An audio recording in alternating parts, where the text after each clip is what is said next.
According to U.S. media reports on the 29th, former U.S. Secretary of State Henry Kissinger has passed away at the age of 100.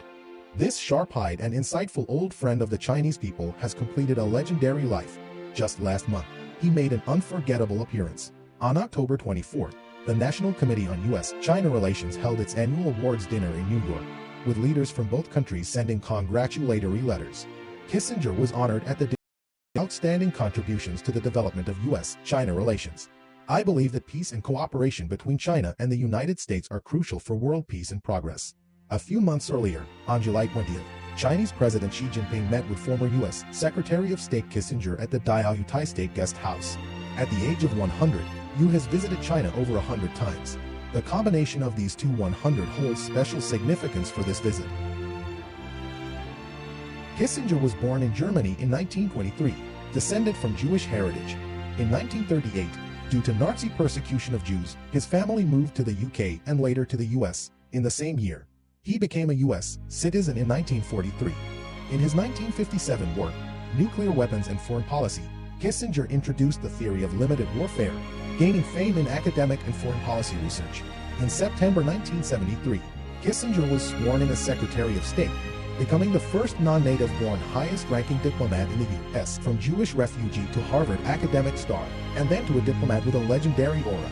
Kissinger profoundly influenced U.S. foreign policy and the global landscape behind many major diplomatic events, such as the establishment of diplomatic relations between China and the U.S., the end of the Vietnam War, and mediation in the Middle East. Kissinger played a significant role. Shortly after arrived at the Diaoyutai State Guesthouse, Premier Zhou Enlai visited. Zhou remarked that it was the first handshake between high-ranking officials from China and the U.S. in over 20 years. During the less than 48 hours that Kissinger stayed, he engaged in talks with Premier Zhou Enlai and others. This secret meeting laid the foundation for further communication between China and the U.S. On February 21, 1972, Kissinger accompanied Nixon on his historic visit to China.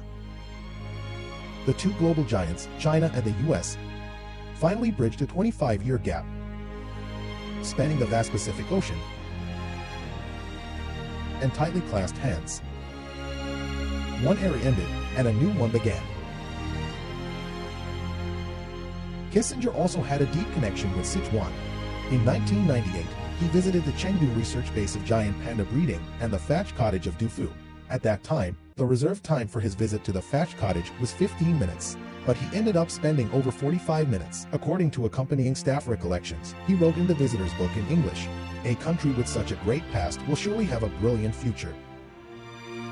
From 1971 to the present, Kissinger has visited China over 100 times. In his own words, each visit brings new insights. At the age of 88, he published the book on China, attempting to understand China from a historical perspective, including the long history of economic and trade interactions between the U.S. and China. On October 24th, at the annual awards dinner in New York, he stated in his acceptance speech, "I have spent literally half of my life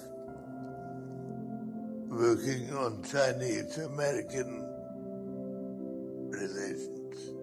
Chinese say somebody is an old friend of China. It establishes a certain relationship, and I'm proud of that."